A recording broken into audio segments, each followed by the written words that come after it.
യുഗയുഗാന്തരങ്ങളായി അസംഖ്യം അവതാരങ്ങൾ ആർഷഭാരതത്തിലുണ്ടായിട്ടുണ്ട്. ഭാരതത്തിന്റെ ഭൂഭാഗത്തെ പവിത്രമാക്കുവാൻ വിവിധ രൂപഭാവങ്ങളിൽ ഭഗവാൻ അവതരിക്കുന്നു. ഈശ്വരാവതാര ലീലകൾ ഓരോ കാലത്തും ഉണ്ടായത് നിർദ്ദിഷ്ടമായ ഉദ്ദേശലക്ഷ്യങ്ങൾ സാക്ഷാത്കരിക്കുവാൻ വേണ്ടിയാണ്.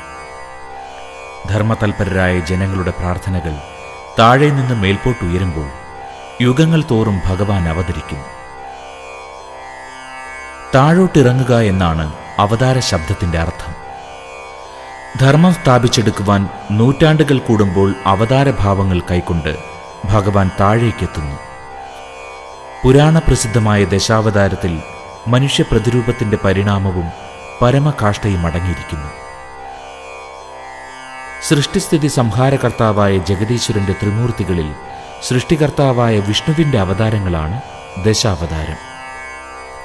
ഇതിൽ പരിണാമസങ്കല്പത്തിന്റെ സവിസ്തര സങ്കല്പം അടങ്ങിയിരിക്കുന്നു. മത്സ്യാവതാരത്തോടുകൂടി ലോകത്തിൽ ജന്തുവർഗത്തിന്റെ ഉത്കൃഷ്ട പരിണാമത്തിന്റെ പ്രാരംഭമായി. ഭഗവാന്റെ അവതാരങ്ങളിലുള്ള വൈവിധ്യങ്ങൾ വിശ്വപ്രകൃതിയുടെ വ്യത്യസ്ത ഭാവങ്ങളാണ്. തന്റെ അവ്യക്തത കൊണ്ട് ജഗത്താകെ സഞ്ചരിച്ചുകൊണ്ടിരിക്കുന്ന ഭഗവാൻ സർവസ്ഥലത്തും വ്യാപിച്ചിരിക്കുന്നു. എങ്ങും സഞ്ചരിച്ചുകൊണ്ടിരിക്കുന്ന വായു നിത്യവും ആകാശത്തിൽ സ്ഥിതി ചെയ്യുന്നത് പോലെ സർവഭൂതങ്ങളും ഭഗവാനിൽ സ്ഥിതി ചെയ്യുന്നു. ഭഗവാനിൽ നിന്ന് ആവിർഭവിക്കുന്നു, അവിടേക്ക് തന്നെ എത്തിച്ചേരുകയും ചെയ്യുന്നു.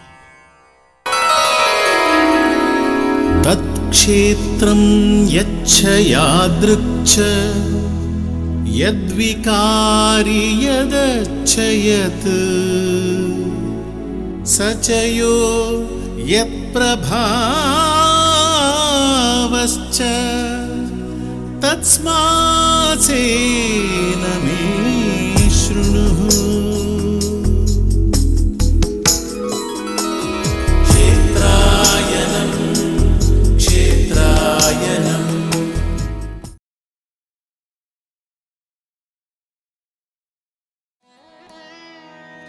ആരാധനാ കേന്ദ്രങ്ങൾ ഏതൊരു സമൂഹത്തിന്റെയും സാംസ്കാരിക വളർച്ചയുടെ പ്രതീകങ്ങളാണ്. ആധ്യാത്മിക സങ്കല്പങ്ങളുടെ സമന്വയത്തിലൂടെ സാമൂഹ്യ ജീവിതത്തിന്റെ അസ്ഥിവാരമിട്ട കേരളത്തിന്റെ കാര്യത്തിലും സ്ഥിതി ഭിന്നമല്ല. അനുഗ്രഹീത പ്രകൃതിയുടെ ദേവഭൂമിയായി അറിയപ്പെടുന്ന കേരളത്തിന്റെ പ്രാചീന ഗാത്രത്തിൽ അങ്ങ് ഗോകർണം മുതൽ കന്യാകുമാരി വരെ പരശതം ക്ഷേത്രങ്ങളുണ്ടായിരുന്നു.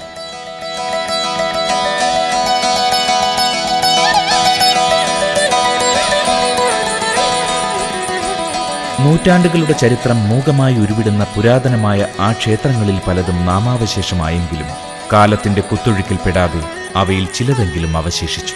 മലനാടിന്റെ മൗലികമായ ആത്മീയ തത്വങ്ങളുടെ വരപ്രസാദം പോലെ നിലനിൽക്കുന്ന അത്തരമൊരു ആരാധനാ കേന്ദ്രത്തിന്റെ വിശേഷങ്ങളാണ് ക്ഷേത്രായനം ഇന്ന് മാന്യപ്രേക്ഷകർക്കായി അവതരിപ്പിക്കുന്നത്. ഊരമന പെരുന്തൃക്കോവിൽ.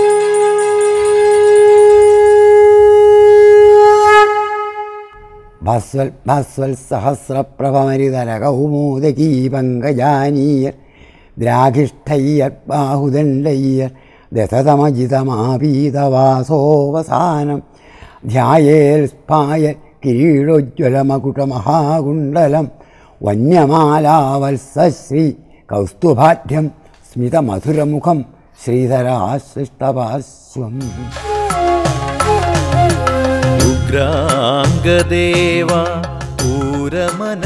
ചിരപുരാതനമായ ഒരു മഹാക്ഷേത്രത്തിന്റെ ആത്മീയ സാന്നിധ്യത്താൽ അനുഗ്രഹീതമാണ് ഊരമന ഗ്രാമം.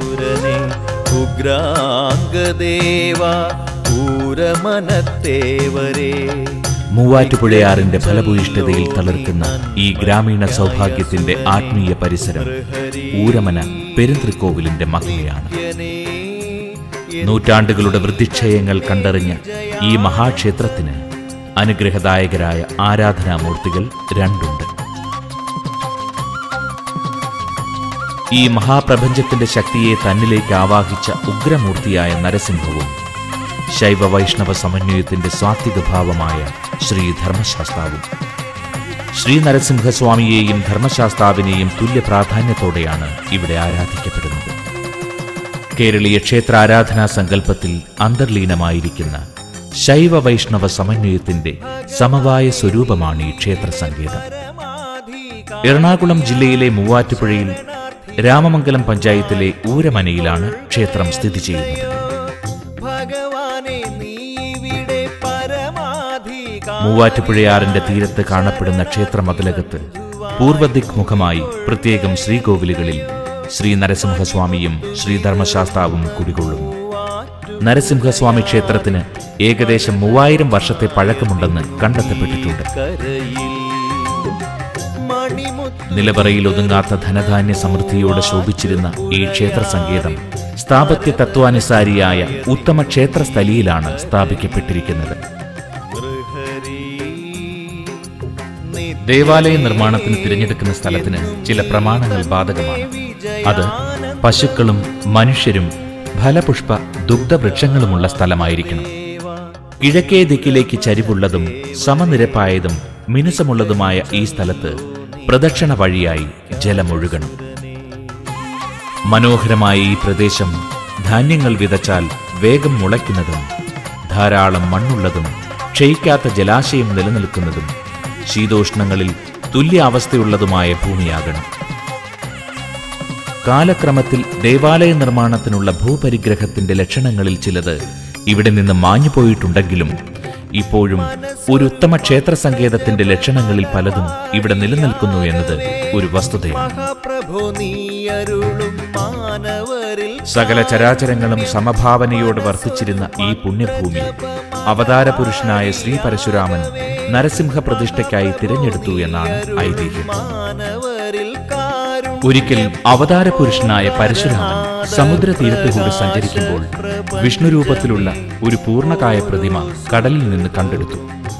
ആ വിഗ്രഹം പ്രതിഷ്ഠിക്കുവാൻ ഇടം തേടി നടന്ന ഭാർഗവരാമൻ പ്രശാന്തസുന്ദരമായ ഒരുമനം ഗ്രാമത്തിൽ എത്തിച്ചേരുകയും അവിടെ പരസ്പര വിരുദ്ധ സ്വഭാവമുള്ള ജന്തുജാലങ്ങൾ പോലും ഏകഭാവത്തോടെ കഴിയുന്നത് കണ്ട് വിഷ്ണു വിഗ്രഹം പ്രതിഷ്ഠിക്കുവാനുള്ള യോഗ്യമായ സ്ഥലം അത് തന്നെയാണെന്ന് മനസ്സിലാക്കി വിഗ്രഹം അവിടെ പ്രതിഷ്ഠിക്കുകയും ചെയ്തു.